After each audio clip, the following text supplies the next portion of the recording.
Bienvenue dans la pré-saison. Nous cherchons toujours à améliorer l'expérience de jeu pour la rendre plus passionnante. Cette année, nous allons faire évoluer les rôles du soutien et du jungler et le déroulement général des parties dans la faille de l'invocateur.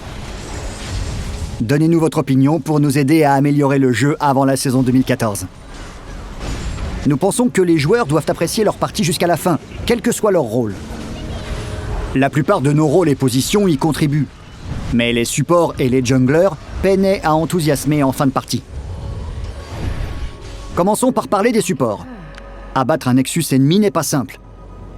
Remporter la guerre de la vision implique que certains joueurs, souvent les supports, n'ont pas assez d'argent pour acheter les objets qu'ils veulent.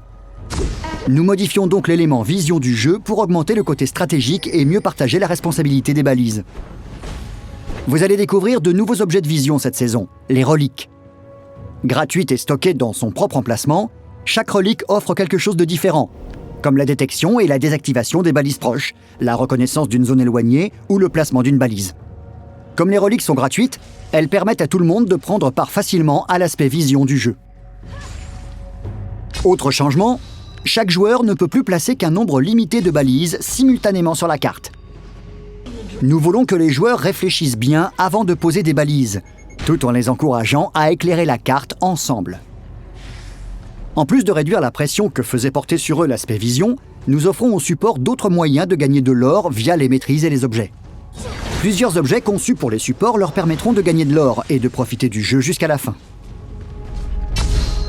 Nous modifions la manière dont les champions gagnent de l'expérience pour accélérer les gains de niveau en approchant du niveau 18.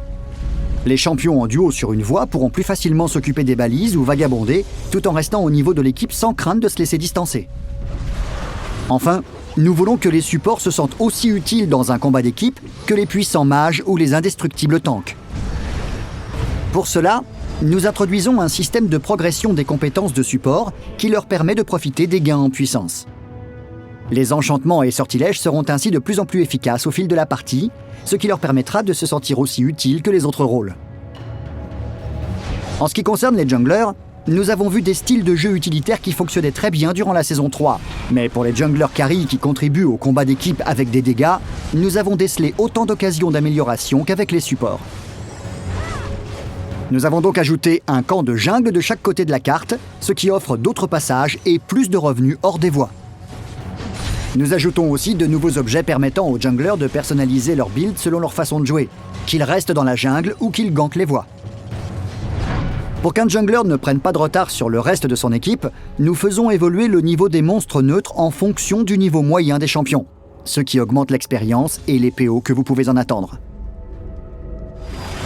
Avec plus de revenus et d'expérience, les junglers devraient pouvoir s'offrir de gros objets. Donc, quel que soit le rôle que vous voulez tenir, vous devriez pouvoir participer de façon satisfaisante au combat d'équipe et au jeu en général. Nous avons vu les modifications qui affectent des rôles et des positions spécifiques. Mais nous avons travaillé à améliorer le jeu dans son ensemble. En plus d'ajouter un autre camp dans la jungle, nous avons repensé la taille et la forme des hautes herbes sur toute la faille de l'invocateur. Ces changements aideront au placement des balises et lisseront les problèmes de brouillard de guerre autour de certains goulets. Pour nuancer les conséquences du rush sur les objectifs généraux, nous avons modifié le bénéfice de la destruction des tourelles extérieures. Les champions qui les abattent seront mieux récompensés, mais les autres voies en profiteront moins. De même, détruire un inhibiteur ne rendra plus tous vos sbires plus puissants, mais seulement ceux qui sont sur la voie de l'inhibiteur détruit.